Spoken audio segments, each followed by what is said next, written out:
Hello friends, welcome back to our channel. तो आज है क्लास 10th का लेक्चर नंबर जो है 3 है। चैप्टर 1 हम लोग स्टार्ट कर चुके थे पहले। इसमें लेक्चर 1 और लेक्चर 2 हो चुका है। जो क्लास 10th का चैप्टर 1 है साइंस में, केमिकल रिएक्शन एंड इक्वेशन, इसका लेक्चर 1 और लेक्चर 2 कंप्लीट हो चुका है। आज है हमारा लेक्चर नंबर 3। तो लेक्चर 1 में हमने कवर किया था कि केमिकल रिएक्शन को बैलेंस कैसे करेंगे, केमिकल रिएक्शन होता क्या है, केमिकल इक्वेशन क्या होता है, ठीक है। ये सारा लेक्चर 1 में हमने पढ़ा था। लेक्चर नंबर 2 में हमने पढ़ा था chemical types of chemical reaction में कॉम्बिनेशन रिएक्शन, एक्सोथर्मिक रिएक्शन तक कर दिया। और उसके बाद किया था एनसीईआरटी का जो एक्टिविटीज़ था, एक्टिविटीज़ 1.1, 1.2 और 1.3 हमने एकदम अच्छे से समझ लिया, ठीक है। वो हमारा एक्सप्लेन हो चुका है। लेक्चर नंबर 2 तक यहाँ तक डन हो चुका है। अब हम लोग आज पढ़ेंगे एंडोथर्मिक रिएक्शन क्या होता है, उसके आगे का कवर करेंगे। तो चलिए एंडोथर्मिक रिएक्शन को पढ़ते हैं। एक्सोथर्मिक रिएक्शन आई होप आपका क्लियर हो गया होगा। अगर आपने वो लेक्चर नहीं पढ़ा है तो जाके पहले वो लेक्चर पढ़िए, मैं डिस्क्रिप्शन बॉक्स में उसका लिंक दे दूँगी। उसके बाद लेक्चर नंबर 3 को जो है आप लोग पढ़िए ताकि अच्छे से समझ में आ जाए। तो चलिए लेक्चर नंबर 3 में एंडोथर्मिक रिएक्शन से स्टार्ट करते हैं। तो एंडोथर्मिक रिएक्शन क्या होता है, जस्ट अपोजिट होता है हमारे एक्सोथर्मिक रिएक्शन का, एज इट इज़। जैसे कि हम लोगों ने एक्सोथर्मिक रिएक्शन में क्या पढ़ा था कि जब केमिकल रिएक्शन के दौरान है ना क्या होता है, हीट रिलीज़ होता है। क्या होता है, हीट जो है हमारा रिलीज़ होता है। उस दौरान क्या होता है कि हमारा जो बीकर होता है हमारा, उसको टच करने पे आफ्टर द रिएक्शन वो क्या कैसा फील होता है, हॉट वार्म होता है, ठीक है। तो जब हमारा beaker after the reaction hot हो, वार्म हो, ठीक है, गर्म हो, तो इसका मतलब वो क्या है, एक्सोथर्मिक रिएक्शन है, क्योंकि इसमें हीट रिलीज़ हुआ है जिसकी वजह से हमारा बीकर क्या हो गया था, गर्म हो गया था। हमारा एंडोथर्मिक रिएक्शन में क्या है, अ chemical reaction in which heat energy is absorbed. Heat energy क्या होगा, एब्जॉर्ब होगा, ठीक है, फ्रॉम द सराउंडिंग्स। जो ये बीकर है, बीकर के अंदर जो रिएक्शन हो रहा है, तो इस रिएक्शन में क्या होगा, ये सराउंडिंग से हीट को ले लेगा, ठीक है, तब रिएक्शन कंप्लीट होगा। तो ऐसे रिएक्शन को हम लोग बोलते हैं एंडोथर्मिक रिएक्शन। इन सच रिएक्शन, ऐसे रिएक्शन में जो हमारा बीकर होता है, हमारा जो सिस्टम होता है, वो उसको टच करने पे आपको कोल्ड लगेगा, ठंडा महसूस होगा, ठीक है, तो कोल्ड हो जाता है। अब इसका कुछ एग्जांपल है जो कि एनसीईआरटी बेस्ड है, जैसे कि डिकम्पोजिशन का, कैल्शियम ऑक्साइड का जब हम डिकम्पोजिशन करते हैं, देखिए जो डिकम्पोजिशन रिएक्शन होता है या फिर कंपोजिशन रिएक्शन था, तो वो एक्सोथर्मिक या एंडोथर्मिक भी हो सकता है। एक्सोथर्मिक एंडोथर्मिक वो अपने आप में अलग मतलब रखता है कि जब कोई रिएक्शन हो रहा है तो अगर उस रिएक्शन में हीट रिलीज हो रहा है तो एक्सोथर्मिक है, हीट एब्जॉर्ब हो रहा है तो वो एंडोथर्मिक, ठीक है। और जो हमारा जैसे कि डिकम्पोजिशन रिएक्शन है, कंपोजिशन रिएक्शन, इसमें क्या होता है, क्या बोला जाता है कि जब सिंगल कंपाउंड से 2 या 2 से ज़्यादा कंपाउंड बन जाता है तो डिकम्पोजिशन रिएक्शन। जब 2 या 2 से ज़्यादा कंपाउंड या मॉलिक्यूल्स मिलकर के एक सिंगल कंपाउंड बनाता है, एक सिंगल प्रोडक्ट बनाता है, तो इट इज़ कंपोजिशन रिएक्शन। तो ये मतलब दोनों का अलग अलग है, ठीक है। तो डिकम्पोजिशन रिएक्शन का एक एग्जाम्पल है जैसे कि कैल्शियम कार्बोनेट CaCO3 में जब हम हीट देंगे, जब वो उसको हीट देंगे तो वो टूट जाता है, ब्रेक डाउन हो जाता है और क्या बनाता है, कैल्शियम ऑक्साइड बनाता है और कार्बन डाइऑक्साइड बनाता है, ठीक है। तो कैल्शियम ऑक्साइड और कार्बन डाइऑक्साइड बनाएगा, तो ये हो जाएगा हमारा क्या, एंडोथर्मिक रिएक्शन, क्योंकि इसमें हीट को एब्जॉर्ब किया था। अब हम कैसे समझेंगे कि इसमें हीट एब्जॉर्ब हो रहा है, तो जब रिएक्टेंट एरो से पहले ही, एरो पर ही हीट दिया हुआ है या एरो से पहले हीट दिया हुआ है, इसका मतलब रिएक्टेंट साइड ही हीट दिया हुआ है, और रिएक्टेंट साइड हीट दिया हुआ है, इसका मतलब एब्जॉर्ब हो रहा है, हीट का यूज़ हो रहा है। और अगर यही एक्सोथर्मिक रिएक्शन होता तो हीट जो है यहाँ पे प्रोडक्ट साइड में लिखा होता, हीट या एनर्जी प्रोडक्ट साइड में लिखा होता है। तो जब प्रोडक्ट साइड में दिया होता है मतलब रिलीज हो रहा है, बन रहा है, ठीक है, तो वो एक्सोथर्मिक रिएक्शन हो जाता है। तो ये हो गया हमारा एक एक्सोथर्मिक रिएक्शन का। एक और एग्जाम्पल है हमारा क्या है, वाटर में जब हम इलेक्ट्रिसिटी प्रोवाइड करते हैं तो ये भी क्या होता है, टूट जाता है, तो ये भी क्या है, एक्सोथर्मिक का एग्जाम्पल है, ठीक है। अब आते हैं इंपॉर्टेंट एग्जाम लाइन्स में इंपॉर्टेंट लाइन क्या है। एक्सोथर्मिक रिएक्शन जो होता है क्या होता है, रिलीज करता है एनर्जी, हमने पढ़ रखा है। एंडोथर्मिक रिएक्शन क्या करता है, एब्जॉर्ब करता है एनर्जी को। रिस्पायरेशन जो है बेस्ट एग्जाम्पल है किसका, एक्सोथर्मिक का। हमने रिस्पायरेशन वाला भी पढ़ा था, आप जाके देख सकते हैं। तो वो एग्जाम्पल है, बेस्ट एग्जाम्पल किसका, एक्सोथर्मिक का, क्योंकि उससे अच्छा खासा हीट रिलीज हो रहा है, एनर्जी रिलीज हो रहा है, ठीक है। Photosynthesis is the best example of endothermic. इसमें क्या हो रहा है, एनर्जी या हीट एब्जॉर्ब हो रहा है, तब फोटोसिंथेसिस होता है ना। फोटोसिंथेसिस का भी रिएक्शन आप लोगों को पता होगा, उसमें सनलाइट को हम लोग क्या करते हैं, सनलाइट देते हैं, तब जाके प्रोडक्ट बनता है, फूड का, प्लांट का खाना तैयार होता है ना।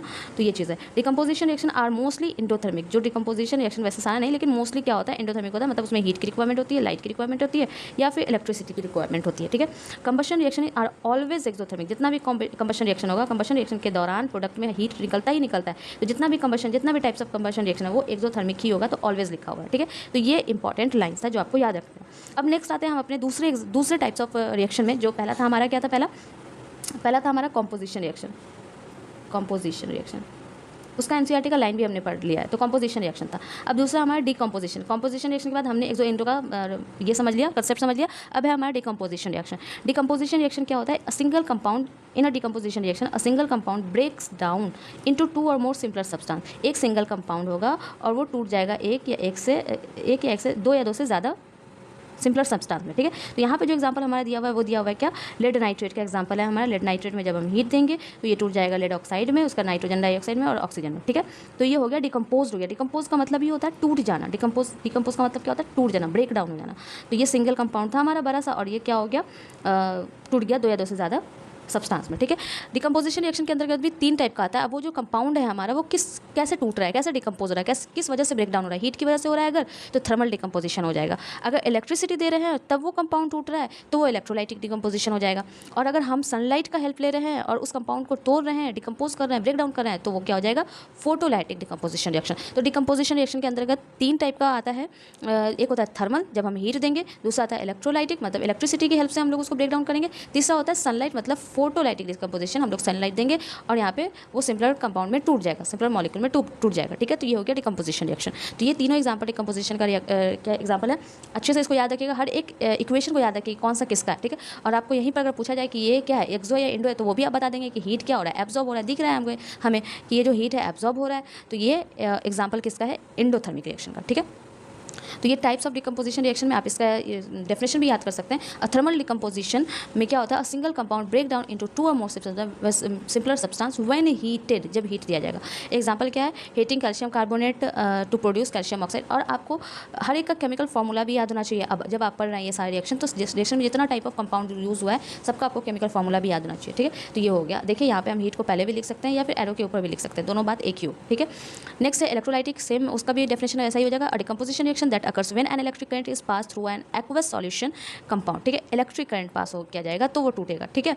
उसके बाद आते हैं हम थर्ड है हमारा फोटोलाइटिक डिकम्पोजिशन। इसमें decomposition which substance break down into a constituent parts by absorbing energy from the sunlight, from the light या सनलाइट फोटॉन्स, ठीक है। तो उसका एग्जांपल क्या है, AgCl है, ठीक है। तो ये सिल्वर क्लोराइड उसको बोलते हैं। तो ये चीज़ है, आप आई होप आपको समझ में आ गया होगा डिकम्पोजिशन रिएक्शन, ठीक है। अब नेक्स्ट आते हैं नंबर 2 में। नंबर 3 में हमारा क्या है, डिस्प्लेसमेंट रिएक्शन। तो डिकम्पोजिशन रिएक्शन भी आपका क्लियर हो गया। और अब आप जाके एनसीईआरटी ओपन कीजिए, एनसीईआरटी में डिकम्पोजिशन रिएक्शन का जितना भी एग्जांपल दिया होगा, जितना भी इक्वेशन दिया होगा, सबको याद कर लीजिए, क्योंकि एग्जांपल से डायरेक्ट क्वेश्चन आते हैं कि ये किसका एग्जांपल है, ये रिएक्शन कौन से, ये जो इक्वेशन दिया हुआ है ये किस रिएक्शन का एग्जांपल है, ऐसे करके, ठीक है। तो नंबर 3 में अब हम आते हैं, हमारा 1 था क्या, कंपोजिशन रिएक्शन, 2 था हमारा डिकम्पोजिशन रिएक्शन, 3rd है हमारा डिस्प्लेसमेंट रिएक्शन।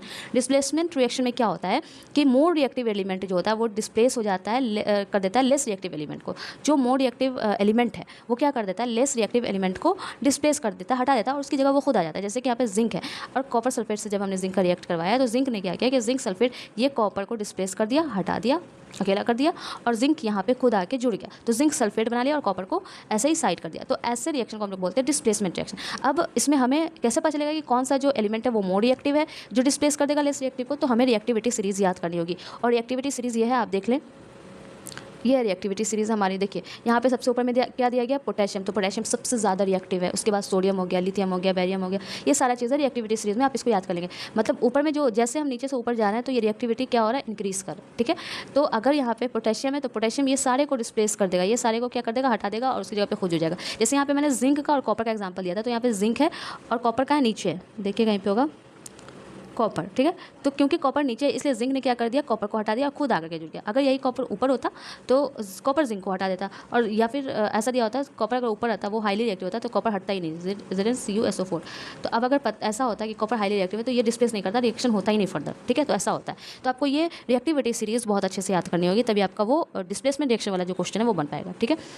नेक्स्ट आते हैं हम डिस्प्लेसमेंट रिएक्शन का एग्जांपल भी देख लिया। डिस्प्लेसमेंट रिएक्शन का क्या है, एनसीईआरटी का जितना भी इक्वेशन होगा वो भी आप देख लीजिए। नंबर 4 में हमारा double displacement reaction. Double displacement reaction में क्या होता है, exchange of ion take place, exchange of ions होता है। क्या, जैसे यहाँ पे एक इक्वेशन दिया हुआ है NaSO4 sodium sulphate plus barium chloride, तो barium sulphate plus sodium chloride बना रहा है, ठीक है। तो इस केस में क्या होता है कि आयन का एक्सचेंज होता है। आयन कैसे, जैसे अब आगे आप पढ़ेंगे तो आपको पता चलेगा कि इसमें प्लस है, ये माइनस है, ये प्लस चार्ज कैरी करता है, ये माइनस चार्ज, BA प्लस करता है और Cl माइनस करता है, ठीक है। तो यहाँ पे आयन का एक्सचेंज मतलब Na प्लस जो है, Na2 प्लस जो है Cl माइनस से जाके जुड़ जाएगा तो बना देगा क्या, 2NaCl। तो आयन का एक्सचेंज हुआ। उसी तरीके से Ba प्लस SO4 माइनस से जाके जुड़ जाएगा और बना देगा बैरियम सल्फेट। तो आयन का जो होता है एक्सचेंज होता है। और यहाँ पे ये जो डाउनवर्ड एरो है ये आपको बताया गया था, PPT का होता है, तो ये हम PPT बाद में देखेंगे। तो ये इस टाइप से आयन का एक्सचेंज होता है, तो डबल डिस्प्लेसमेंट रिएक्शन होता है, ठीक है।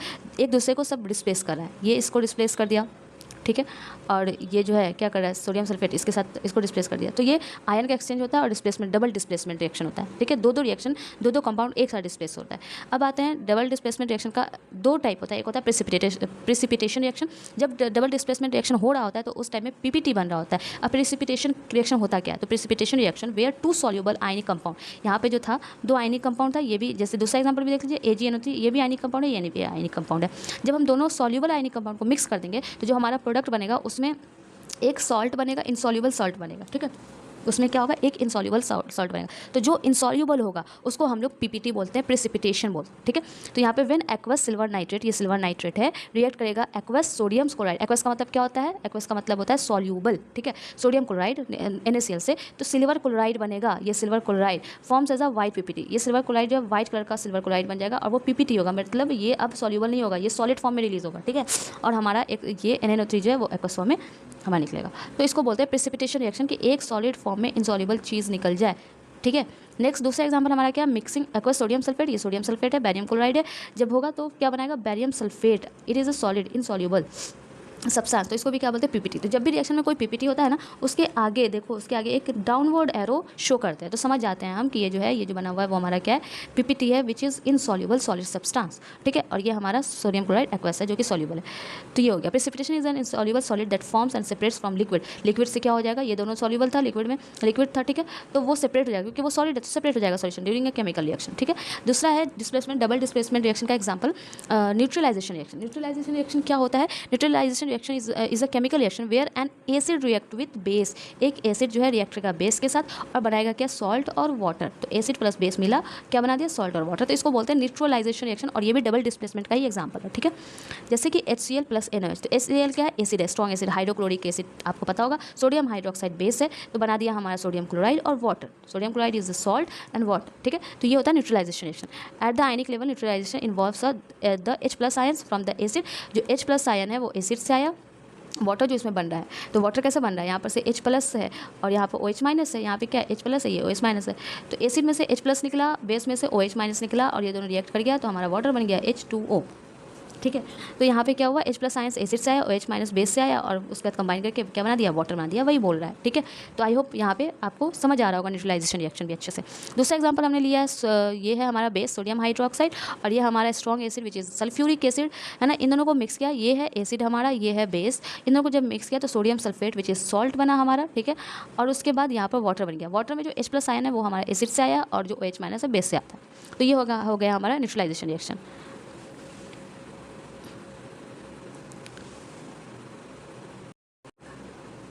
अब आते हैं नंबर 6 वाले रिएक्शन में। हमारा 5 टाइप का रिएक्शन हो चुका है। अब आते हैं नंबर 6, रेडॉक्स रिएक्शन। अब आते हैं नंबर 6 में रेडॉक्स रिएक्शन। रेडॉक्स रिएक्शन क्या होता है हमारा, in a redox reaction one substance is oxidise and while another substance is reduce and these two process are always occur simultaneously. तो क्या होगा, एक ये दोनों प्रोसेस, ऑक्सीडेशन भी और रिडक्शन भी एक ही साथ होगा, साथ ही साथ होगा, तो वैसे रिएक्शन को हम लोग बोलते हैं रेडॉक्स रिएक्शन, ठीक है।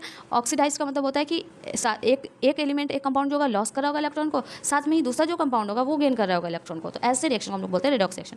अब कुछ इंपॉर्टेंट टर्म है जैसे कि ऑक्सीडेशन, ठीक है। तो ऑक्सीडेशन क्या होता है, ऑक्सीडेशन में क्या होता है कि the process of substance losing of electron. जब किसी केमिकल रिएक्शन में कोई सब्सटेंस अपना इलेक्ट्रॉन लॉस कर रहा होगा, दैट इज वो सब्सटेंस का ऑक्सीडेशन हो रहा है। ऑक्सीडेशन में क्या होता है, इंक्रीज हो जाता है ऑक्सीडेशन स्टेट, मतलब अगर उसका 0 रहा होगा तो +2 हो जाता है, ठीक है। तो जब लॉस कर रहा है इलेक्ट्रॉन को तो प्लस आता है ना, जब हम किसी को देते हैं इलेक्ट्रॉन तो हमारे ऊपर पॉजिटिव चार्ज आता है, और पॉजिटिव चार्ज आ रहा है इसका मतलब हमारा ऑक्सीडेशन स्टेट क्या हो रहा है, इंक्रीज कर रहा है जब हम किसी को देते हैं तो, ठीक है। और वो सब्सटेंस क्या होता है, उस सब्सटेंस में या तो एडिशन ऑफ ऑक्सीजन हो रहा होगा या उस सब्सटेंस से रिमूवल ऑफ हाइड्रोजन हो रहा होगा, ठीक है, साथ उसको बोलते हैं ऑक्सीडेशन। तो उस सब्सटेंस का ऑक्सीडेशन होता है। ये टर्म जो होता है बहुत ही कंफ्यूजिंग होता है, हमको समझ ही नहीं आता है कि जो ऑक्सीडेशन हो रहा है तो उसमें इंक्रीज होगा ऑक्सीडेशन है या फिर एडिशन होगा ऑक्सीजन का या एडिशन होगा हाइड्रोजन का, ये नहीं समझ आता है। तो इसको अच्छे से आप लोग को याद रखना है। रिडक्शन क्या होता है, जब कोई सब्सटेंस इलेक्ट्रॉन को ले रहा होता है, तो जब हम किसी से लेते हैं तो हमारे ऊपर नेगेटिव चार्ज आता है, मतलब हमारा ऑक्सीडेशन स्टेट डिक्रीज कर रहा होता है। और डिक्रीज कब करता है, जब हमारे से या तो हमारे वैसे सब्सटेंस में रिडक्शन में या तो ऑक्सीजन रिमूव होगा या तो एडिशन ऑफ हाइड्रोजन होगा, ठीक है। तो आपको अच्छे से ये चीज़ याद रखना है। एक होता है ऑक्सीडाइजिंग एजेंट, दूसरा टर्म क्या है, oxidising agent, the substance that accept electron.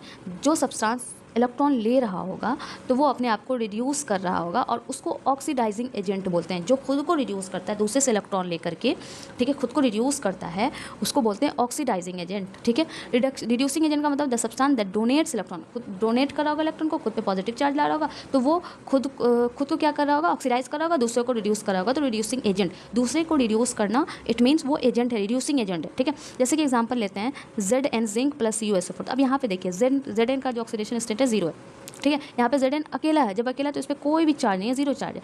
जब इसके साथ ये जुड़ गया तो अब इस पर क्या हो रहा है, इसमें क्या हो रहा है, ZnSO4 बना रहा है, मतलब इसमें ऑक्सीजन का एडिशन हो रहा है, देख रहे हैं आप। तो यहाँ पे ऑक्सीजन का जब एडिशन हो रहा है इसका मतलब ये क्या हो रहा है, इसका ऑक्सीडेशन स्टेट इंक्रीज़ कर रहा होगा, ठीक है। और एडिशन ऑफ ऑक्सीजन भी हो रहा है इसमें, तो ऑक्सीडेशन स्टेट ऐसे भी इंक्रीज़ होगा। तो देखिए यहाँ पे लिखा हुआ क्या कि zinc oxidation state changes from 0 to 2, ठीक है। तो इसका मतलब ये क्या है, ये तो एक तो इसका ऑक्सीडेशन स्टेट क्या हो रहा है, इंक्रीज़ कर रहा है। जब ऑक्सीडेशन स्टेट इंक्रीज़ कर रहा है तो इसका मतलब क्या हो रहा है, इसका ऑक्सीडेशन स्टेट इंक्रीज़ कर रहा है, मतलब ये क्या है, ऑक्सीडेशन हो रहा है इसका, ठीक है। और ये है क्या, रिड्यूसिंग एजेंट है, क्योंकि इसका ऑक्सीडेशन स्टेट ये खुद को ऑक्सीडाइज कर रहा है और दूसरे को रिड्यूस कर रहा है, तो ये है रिड्यूसिंग एजेंट। तो जिंक क्या है, रिड्यूसिंग एजेंट है, ठीक है। और कॉपर में क्या हो रहा है, copper oxidation state change from +2 to 0, तो अब ये क्या हो रहा है, रिड्यूस हो रहा है, रिड्यूस हो रहा है, ठीक है। तो ये क्या हो जाएगा, ऑक्सीडाइजिंग एजेंट होगा। तो एक बार आप इसको और अच्छे से सुन लें और आई होप आपको ये समझ में आया होगा। तो हमारा ये जो होता है सारा रिएक्शन खत्म हो जाता है। अब लास्ट का एक टॉपिक हमारा बचा हुआ है, ये क्या है, इफेक्ट ऑफ ऑक्सीडेशन। तो इफेक्ट ऑफ ऑक्सीडेशन क्या होता है, आपको पता होगा कि जो ऑक्सीडेशन होता है उसका एक इफेक्ट होता है कोरोजन, जो आपके एनसीईआरटी में भी दिया हुआ है, एक होता है रेनिसिडिटी, ठीक है। तो इसको अच्छे से समझ लेते हैं कि इफेक्ट ऑफ ऑक्सीडेशन होता क्या है, ठीक है। तो जो कोरोजन है, कोरोजन का मतलब होता है this is slow degradation of metals due to reaction with air. तो जब किसी मेटल का रिएक्शन होता है, किसके साथ होता है, एयर के साथ होता है, मॉइस्ट एयर के साथ होता है, तो उसमें क्या होता है, एक जंग लग जाता है, तो उसको वो क्या होता है, डिग्रेड होने लगता है, ठीक है, गलने लगता है, तो उसको हम लोग बोलते हैं कोरोजन। तो कोरोजन का जो है एग्जाम्पल होता है वो रस्टिंग ऑफ आयरन, जो आयरन में जंग लगना होता है उसको वो कोरोजन में आता है, ठीक है। ग्रीन कोटिंग ऑन कॉपर, आपने देखा होगा कि कॉपर के सब्सटेंस पे ग्रीन कोटिंग होने लगती है, ठीक है, तो वो भी किस चीज़ का एग्जाम्पल है, वो भी कोरोजन का ही एग्जाम्पल है। रेनिसिडिटी का मतलब क्या होता है, व्हेन फूड कंटेनिंग फैट्स और ऑयल्स एक्सपोज टू एयर और long time for a long time. तो जब हम ऐसा खाना, ऐसा फूड जो कि अपने अंदर में ऑयल, जिसमें ऑयल होता है, फैट्स होता है, उसको हम लंबे समय तक के लिए खुला छोड़ देते हैं, तो वो एयर के साथ एक्सपोज कर जाता है और उसका ऑक्सीडेशन होने लगता है, जिसकी वजह से उसमें से अजीब सी स्मेल आने लगती है, गंदी अनप्लेजेंट स्मेल आने लगती है, उसका टेस्ट भी बदल जाता है, तो उसको हम लोग बोलते हैं रेनिसिडिटी ऑफ फूड। तो आई होप आपको इफेक्ट ऑफ ये समझ में आ गया होगा, इफेक्ट ऑफ ऑक्सीडेशन रिएक्शन समझ में आ गया होगा। बाकी हमने सारा कुछ यहाँ पे जितना भी टाइप्स ऑफ केमिकल रिएक्शन था वो सब कवर कर लिया है और एक्टिविटी 1.3 तक हमारा हो चुका है। आगे हम लोग 1.3 से आगे करेंगे और सारी एक्टिविटी एक ही लेक्चर में रखेंगे ताकि आप लोग को ईजी हो, सारा एक्टिविटी एक साथ मिल जाए, ठीक है। हमने यही सोचा है, इसलिए आज एनसीईआरटी का कोई भी एक्टिविटी नहीं करवाया। और उसके बाद फिर आप लोग का जो ब्लूप्रिंट क्वेश्चन है वो भी मैं करवा दूँगी एक साथ ही। तो आई होप आपका ये जो चैप्टर है, ये चैप्टर ईजिली खत्म हो गया होगा और समझ में भी आ गया होगा। तो मिलते हैं नेक्स्ट लेक्चर में और आप लोग कॉमेंट में ज़रूर बताइए कि आगे किस पे चाहिए, एक्टिविटी पे चाहिए, सारा एक्टिविटी एक साथ करा दूँ, या फिर ब्लूप्रिंट क्वेश्चन का आंसर एक्सप्लेन कर दूँ अच्छे से, या फिर मैं नेक्स्ट जो है चैप्टर वो स्टार्ट करूँ, आप लोग खुद सारा चीज़ एक्टिविटी ये सारा चीज़ कर लेंगे। तो कमेंट में ज़रूर बताइए और अगर वीडियो अच्छा लगा हो तो चैनल को लाइक कर दें, चैनल को सब्सक्राइब करें, लाइक करें वीडियो को और शेयर भी करें, ठीक है। और टेलीग्राम का मैं जो लिंक है वो भी आपको शेयर कर दूँगी डिस्क्रिप्शन में। आप लोग को जो भी डाउट है, अगर आप कोई दूसरा चैप्टर पढ़ रहे हैं, दूसरा कहीं कोचिंग में पढ़ रहे हैं और वहाँ पर दूसरा लेक्चर, दूसरा वीडियो चल रहा है, दूसरा चैप्टर चल रहा है और आप उसका क्वेश्चन पूछना चाहते हैं, तो वो क्वेश्चन भी आप किसी वक्त भी 24 आवर्स किसी वक्त भी आप जो है वो क्वेश्चन पूछ सकते हैं, आपको तुरंत ही उसका सॉल्यूशन भी मिल जाएगा। टेलीग्राम जल्दी से ज्वाइन कर ले, आपको बहुत ही हेल्प मिलेगा वहाँ पर। जो किसी चीज़ का भी डाउट है, मैथ है, केमिस्ट्री है, फिजिक्स है, या फिर बायो है, या फिर आपका सोशल साइंस है, तो आपके कोई भी क्वेश्चन आप कमेंट करके पूछ सकते हैं, ठीक है। तो चलिए मिलते हैं नेक्स्ट क्वेश्चन में। हमारा चैप्टर 1 जो है वो कंप्लीट हो गया है और अब हम लोग स्टार्ट करेंगे चैप्टर 2। उससे पहले हम लोग एक्टिविटी कर ले या नहीं करें वो आप कमेंट बॉक्स में बताइए।